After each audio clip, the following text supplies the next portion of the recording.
Okay, Natalie, do you want to let me know when to start? So that link's now posted on Facebook. Brilliant, It's not thank live, you. but it's posted. Okay, so shall we start? Yeah, we're recording it as well, so we can post this out, the video as well. Okay. Brilliant. And I'm thank making you. all the board. I'm making all the board presenters, Natalie and Catherine. Yeah. So you should know. Yeah, I can see Lisa. Good evening. Right, hello everybody, and welcome to the Rounders England annual general meeting. Thank you for joining us today on a Sunday evening to do a few things really, to celebrate the year that we've had, to share updates on the activities of Rounders England, including the finance report, and also to consider any member resolutions, live member nominations and appointments of elected directors. So I'd like to open the meeting. We don't have any formal apologies. I think they were expecting all the board to be with us. Yeah. So I think you said the apologies. Dana declined the meeting, so I think Dana okay, with the exception of isn't Dana. available. Yeah. I can see Darren's here, so it looks like everybody else is here, so that's lovely. So let's then move on to the declaration of commercial interest or other interests. Has anybody got any membership, employment interest or any other involvement that they need to declare? No. Okay, thank you. Let's take the minutes of the last meeting. There weren't any amendments to make, so I'm happy to take those as a true record of the last meeting. Yeah. Thank you. That was held on the 20th of October last year. Okay, so now I'm delighted to be able to hand over to Natalie Justice Dunn and to share the report from the activities of Rounders England over the last 12 months. Brilliant. Thank you. So I will be reading and looking a little bit, so just bear with me. There's too much for me to remember. So first of all, thank you everyone for attending and joining us tonight. As we reflect on the past year, I'm excited to share what Rounders England has taken bold steps to elevate our ambitions and redefine what's possible for our sport. We've updated our strategic framework with targets that reflect not just incremental growth, but transformational change. We did that at the beginning of the year as a review of our Rounders Reconnected strategy. So from that, we've doubled our participation ambition. So we've moved from 1 million to 2 million people playing Rounders annually. We've expanded our vision for our community engagement, shifting from 10,000 members to an engaged community of 100,000 people. So a bold ambition there in terms of people that are engaged within our community that we can communicate with. And also we do plan to introduce an exciting new competition structure. Originally we were looking at a national league structure and we've tweaked that and slightly changed it to look at a national knockout cup instead, and we hope to launch the pilot phase of that by 2027. So that'll obviously create a kind of pinnacle competition and moment for teams across England. Obviously these aren't just numbers on a page, they represent our commitment to making Rounders accessible, competitive and celebrated at every level, from grassroots play Rounders sessions to elite pathways and from local clubs to national tournaments.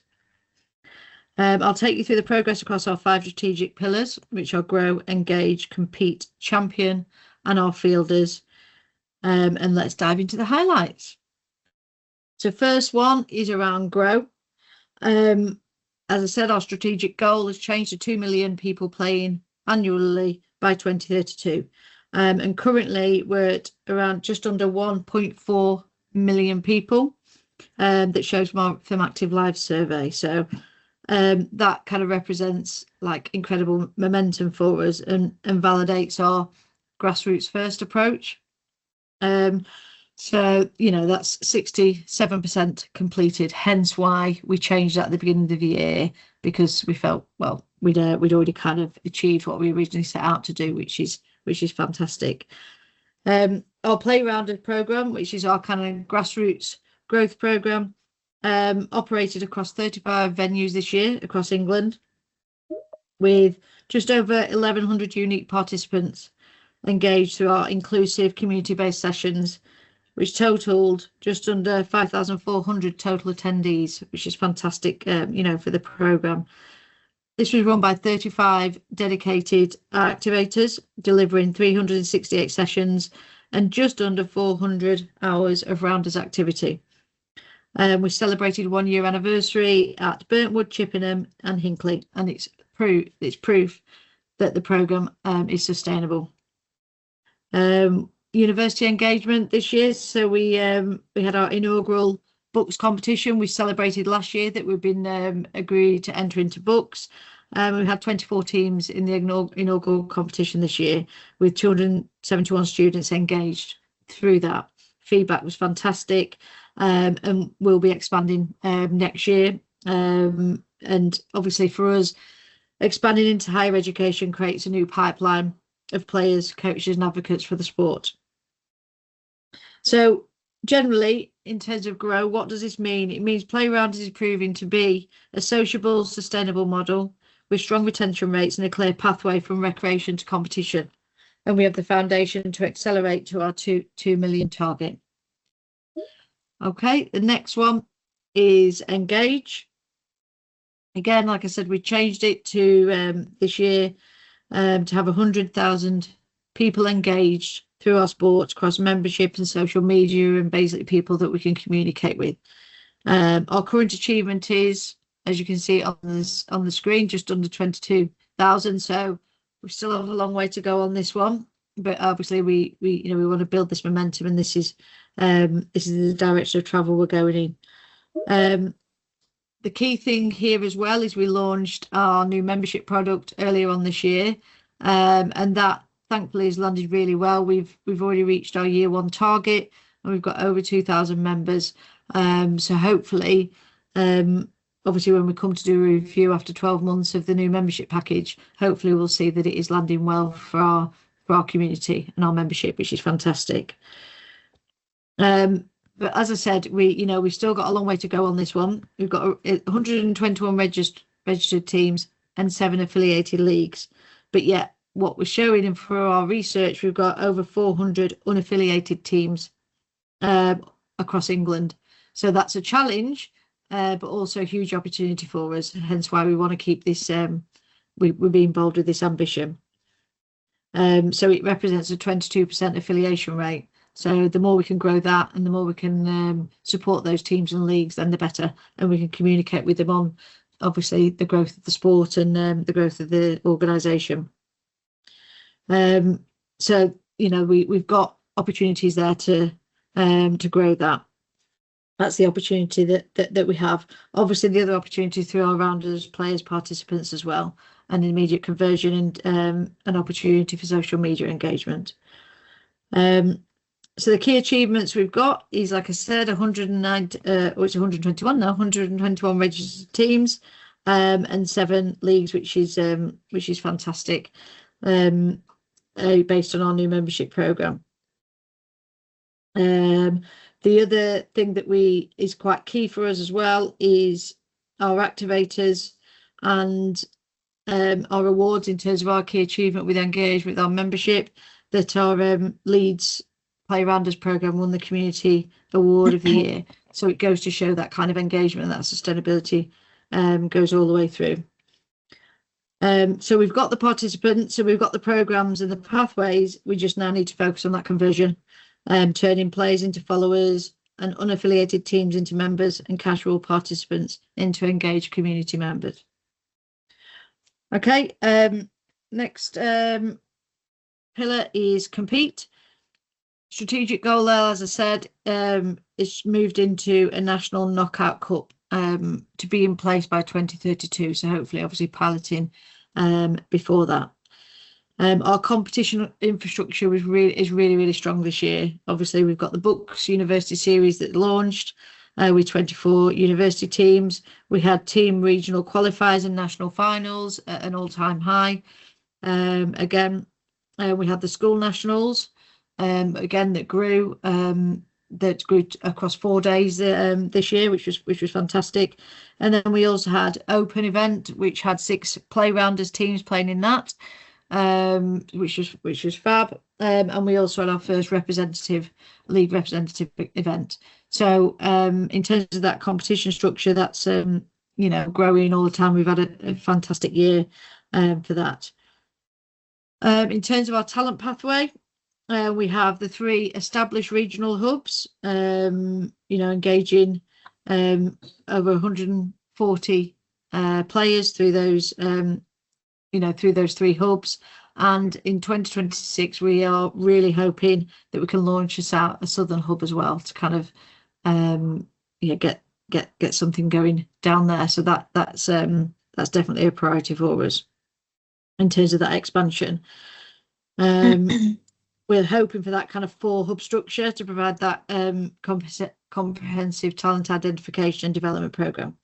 So basically having that kind of competition ecosystem that serves at every level. If you think of maybe through to the talent pathway, you can start off at a play rounders session or at a school session, join a team and play competitively, pursue coaching and umpire qualifications, attend events or player development days, earn a golden ticket, maybe at a regional hub competition, and then to the talent pathway, and then hopefully England team when that gets redeveloped again in the future. So that kind of ecosystem that serves at every level, from children to university students to elite athletes, and the National Knockout Cup will be a pinnacle of that structure as well, creating like a great moment for rounders in England. Champion is the next one. And this obviously key is around raising the profile and recognition of rounders. So currently we think we're building momentum through partnerships and visibility. As you see on there, last year for 2024-25, we were awarded NGB of the Year at the Sports Business Awards, something that we're really proud of, beating some large and influential, not just UK, but global organisations. And I think if there was a camera on Catherine and Natalie around the table when we won that award, I think it would have been a shocked face, but a great moment, and a great moment for the sport that is again is just showing that profile that we're chasing as well. In terms of workforce, we're now accredited through CIMSPA accreditation, which enhances the professional credibility of our coaches and umpires. We've had 327 learners qualified through coaching, umpiring and leadership programs. And we're building the infrastructure needed to support the participant growth at scale, which is obviously now we've got the learning platform, and we've developed to make that kind of learning process a whole lot easier. We've looked at quite a lot of cross-sport collaboration as well in terms of championing our sport. So we worked with the RFU around the Women's Rugby World Cup, around some of our play rounder session, and that was a strategic position, but obviously around that participation of people around the rugby clubs, which is a huge success, and hopefully we'll be continuing those partnerships further. Community recognition as well, with Leeds play rounder session winning the community award, and obviously our awards program that we had at the national finals with our award winners in, and thanks obviously to all the community for all your nominations for those. It's always a really kind of important and nice thing that we're able to do. The other key thing for us is about sharing and knowledge sharing. So we've got a Play Rounders webinar in November where we hope to reach out to other active partnerships, other organisations across the sector, so we can grow Play Rounders even further. So really championing it at that level is quite key. So what kind of does that mean in summary for Champion is that we're strategically positioning rounders alongside major sports, building credibility through professional partnerships, and celebrating the grassroots heroes who make our sport inclusive and accessible. And every partnership, every award, every social media post raises the profile of rounders. So please keep doing what you're doing. Okay, and then just to the last slide, I think is the last one, but is around our fielders, which are governance, digital and partnerships.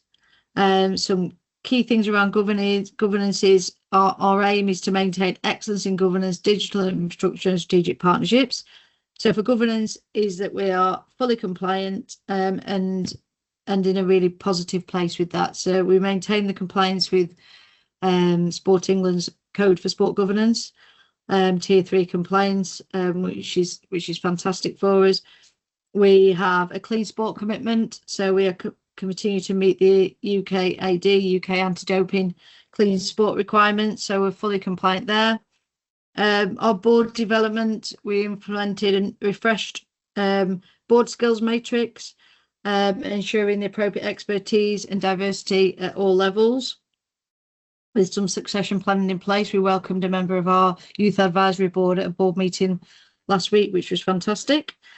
I think the other thing as well around that is around our part of our it's Code for Sport Governance. There we are. Part of that, our diversity inclusion action plan was signed off earlier on this year as well. So that's kind of an exciting part of what we're doing as well, is just really trying to actually show how inclusive and how important equality is to Rounders England. So that was signed off by Sport England as part of that as well, which was a key moment for us this year as well. In terms of our digital infrastructure, we've developed our digital systems to support play rounders tracking and programme delivery. And we've also developed a club finder on the website, which includes postcode and local information searches. So hopefully people find that useful. And this year we've had some important strategic partnerships around the Women's World Cup and RFU, which I've already mentioned, the Simsbury accreditation, our partnership with Books, but we've also launched partnership with Sport in Mind, which is obviously around mental health awareness in sports, and also Sense around sensory rounders. So there's some really exciting developments there. Our challenge key is around identifying new and commercial partners. That's kind of a big priority for next year. So what this means is strong governance isn't just about compliance, it's about building trust and ensuring sustainability and creating the foundation for our growth. Our Tier 3 status and UK anti-doping compliance protect our funding and our reputation, our athletes. But our partnerships amplify our reach and credibility. And together with the fielders, they catch everything that comes our way and keeps Rounders England operating at the highest standards. So as we look ahead, just as I close, we're clear on our priorities for next year. Building the connections with those 417 unaffiliated teams to strengthen our community and the support that we give. Continue to grow play rounders and to accelerate the participation growth. Launching of the Southern Talent Hub, hopefully next year, to complete that national coverage. Developing and looking at how we look to develop the National Knockout Cup structure. And the last one, hugely about investment. You know, we are a small NGB with a huge footprint of opportunity. It's something that we're really proud of, but we need that additional investment into the sport in order to maximise the opportunities that we have. Our focus will be on growing our community and membership, as well as developing and executing our commercial strategy and new partners. So we're 67% of the way to our participation target, and we've got the programmes, the pathway and the people. Now it's about conversion, expansion and elevation. So thank you everybody for your continued support, and together we're not just growing a sport, but we're building a community.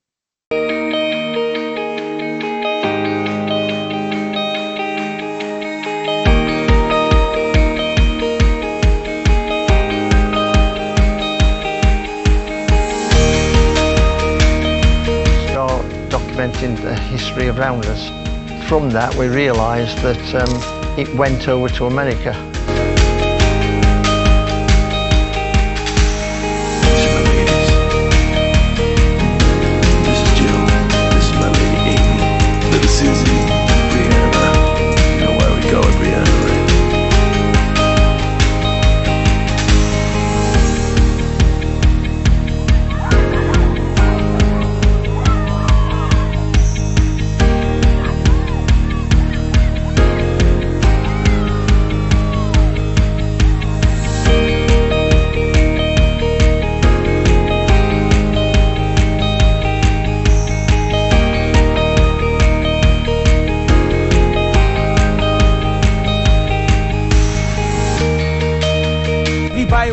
know what I would do if I didn't win. I guess we'll never know.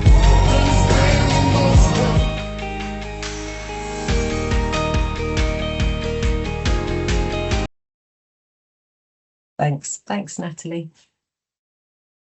Okay, evening everyone. Thanks, Catherine. Thanks, Natalie. I'll just spend a couple of minutes just summarising the financials from the last financial year. What you can see in front of you is the draft accounts for the year ended 31st of March 25. They are still potentially subject to one or two minor tweaks, but they're probably pretty much there. So in summary, if I kind of start at the top and we look at the revenue, we are broadly sort of flat to the previous year. We're starting to see the impact of some of the investments that I'll come on to shortly coming through the revenue line. So we are starting to see that sort of positive growth, as you can see from the sort of the totals there. You've got on 2025, you've got 125,700, about halfway down, versus 110,000 in revenue from the previous year. We then have the impact of the grants, which is slightly up year on year from 457 to 487. So from a revenue perspective and an income perspective, broadly consistent year on year. What we have done is we've made sort of intentional strategic investments into our cost base, with a view to growing the sport from a membership and a participation perspective as well over the sort of coming years. So these investments have been made now, and we'll hopefully see those come to fruition kind of in the next few years. But what you're seeing in front of you is the sort of the short-term impacts of those. So you can see the very bottom right, the surplus that we had last year of around 14,000, reducing to a deficit of around 32,000 for the financial year just closed. So there is a bit of a step back, and that's due to the increase in the costs as a result of those investments that have been made. The only additional point to make on the finances is the cash position. So the cash position, again, in line with what we're seeing in the income statement, has reduced versus this time last year from about 174,000 to about 115,000. It's still a healthy balance, but we are continuing to monitor it, and we'll monitor it over the winter months very closely. So all in all, a reasonable year, and we can stand behind the investments that we've made, and we can start to see the positivity coming through, and hopefully that will be reflected in future years as we see the revenue line grow even more. That was it from a financial perspective. The next item on the agenda is to reappoint the auditor. So the proposal is to reappoint I.R. Collins, and that's the proposal for the next financial year. Great, accepted. Thank you, Pete. And I know we're looking at that going forward. Okay, so the next item we have is looking at member nominations and life members.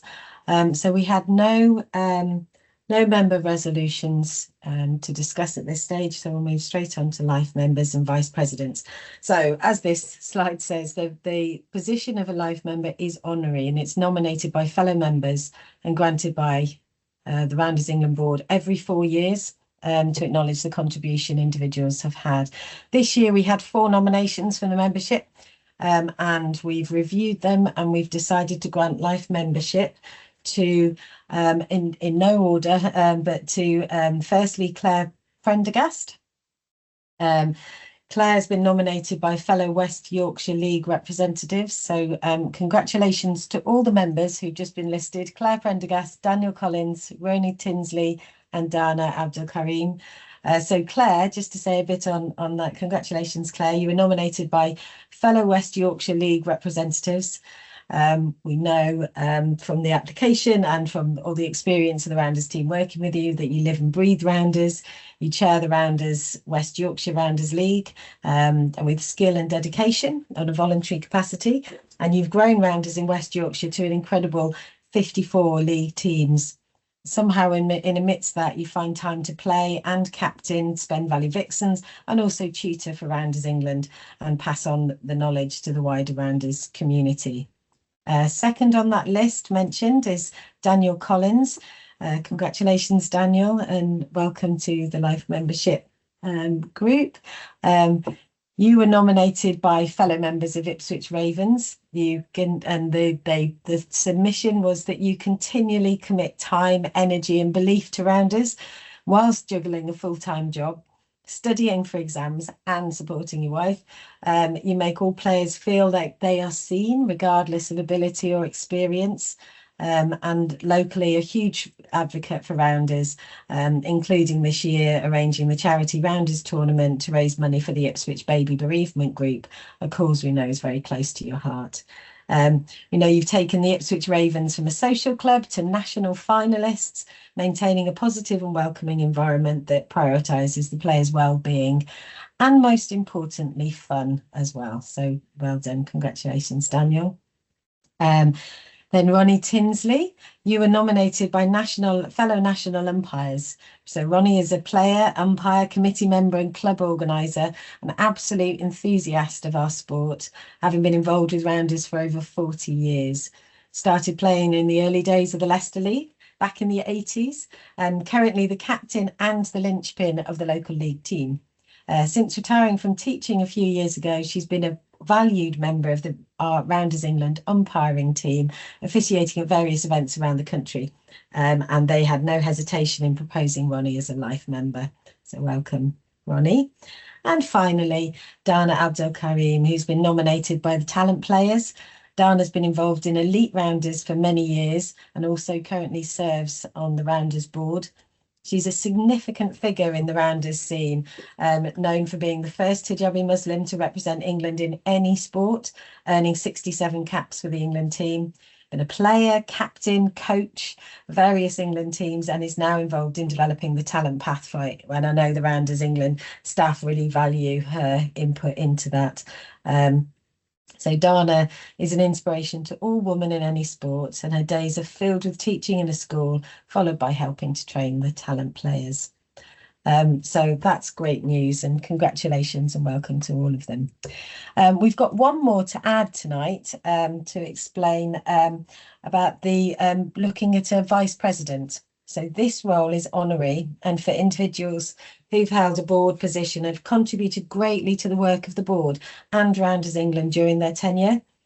This has been nominated by fellow members of the serving Rounders England board, and again only happens every 4 years. Vice presidents are recognised for their strategic contribution to the development of Rounders and to the NGB. And I think it's no surprise that we would like to grant Dr. Georgina Crossman, George, known for everybody, as our Vice President. So thank you so much for all your work, George. 8 years, long service, really such valuable support as we built the strategy and helped and really done so much work in the governance side of it as well. Giving 100% to everything she did. She's overseen and been part of huge change across the organisation, growth and development, and has always been completely led by her values and in doing what's right for the sport. She's held loads of roles across it as vice chair, chair of the development and engagement appointment committee, chair of the talent working group, and been involved in many new appointments in the team as part of the nominations committee. So as a thank you for George, for the guidance, the challenge, the support to many of us, and for leading with passion and integrity. Thank you ever so much, George. And part of us, that takes us to the elected directors. So today we're also going to be announcing a couple of elected directors. So as you're aware from the AGM pack, we're saying goodbye to 2 elected directors from the Rounders England board. And so we've just talked about George, and also Brett Bader stepped back over the past year.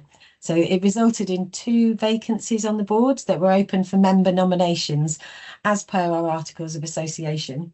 And I'm absolutely thrilled to announce that we received 2 very worthy candidates for the vacancies that will go through unopposed tonight. So we'll just explain who has been selected. So I'm thrilled to welcome Nicola Weeks and Claire Prendergast to the Rounders England board. Brilliant, delighted to have you. So just to say a little bit about the two hugely experienced experts, Rounders experts, and wider skill set that will be welcoming onto the board.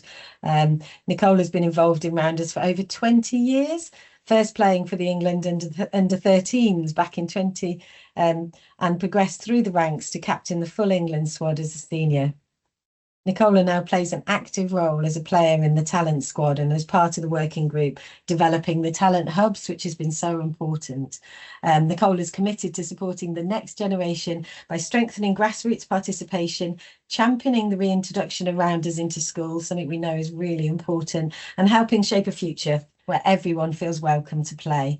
Nicola believes that together we can keep the spirit of Rounders thriving and inspiring for years to come. I can't wait to work with you, Nicola. Also, Claire, delighted to welcome you onto the board as well. Claire's got over 25 years of involvement in Rounders as a player, umpire, coach and tutor, and brings a comprehensive understanding of the sport at all levels.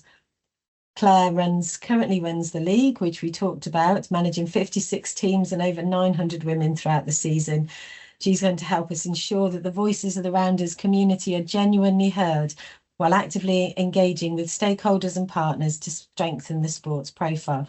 I think you'll all agree that they are absolutely brilliant additions to the board, and I can't wait to welcome them to the next meeting. Thank you.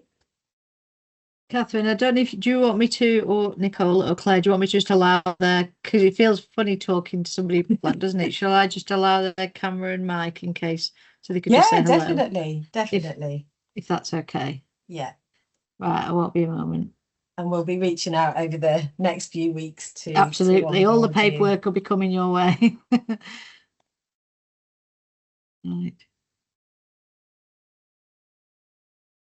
So they are officially appointed. So Yes. I think we have come drawing to the close of the meeting. So I think it's hello, Nicola. Hello, Claire. Hello. Hello. Hello, that's better. It felt a bit weird you just being there and it being all blank, but no, so thank you and welcome. Thank you so much, and yeah, just really excited and very honoured to be a part of the board, and just really excited for the future and working with everyone on the board as well. Yeah, I can say the same. Really looking forward to it. So thank you. Perfect. Brilliant. Can I also just say thank you for Yes. my vice presidency, because I didn't know whether that was appropriate or not at the point, but thank you very much. I've just put a comment in the chat to say welcome to Nicola and Claire. They are both going to be fantastic ambassadors for Rounders. They already are fantastic ambassadors for Rounders, so they're gonna, I feel very confident in passing the baton on to them. But I'd like to just say thank you to everybody who I've worked with across the time that I've been a board member, and I'm very sad to be stepping down at this point because I think the sport is about to go kind of a lot bigger than it already has been, but I just feel privileged to have been involved, so I'm wishing you all the best, and I will watch with interest and enthusiasm to see how things go forward. So thank you. Thanks, George. Thank you. Thanks, George. And then it's just now to move to any other business, Natalie? No, nothing come through prior to the meeting, so. Okay, well, thank you. That ends the formalities of the meeting. So thank you very much, everyone. We've got some dates to pop in your diaries for next year. Yeah. Team regionals. Yeah, and obviously that early bird offer. So yeah, get your bookings in. Brilliant, thank you, and have a lovely evening, everybody. Enjoy the rest of your Sunday night. Thanks very much. Thank you.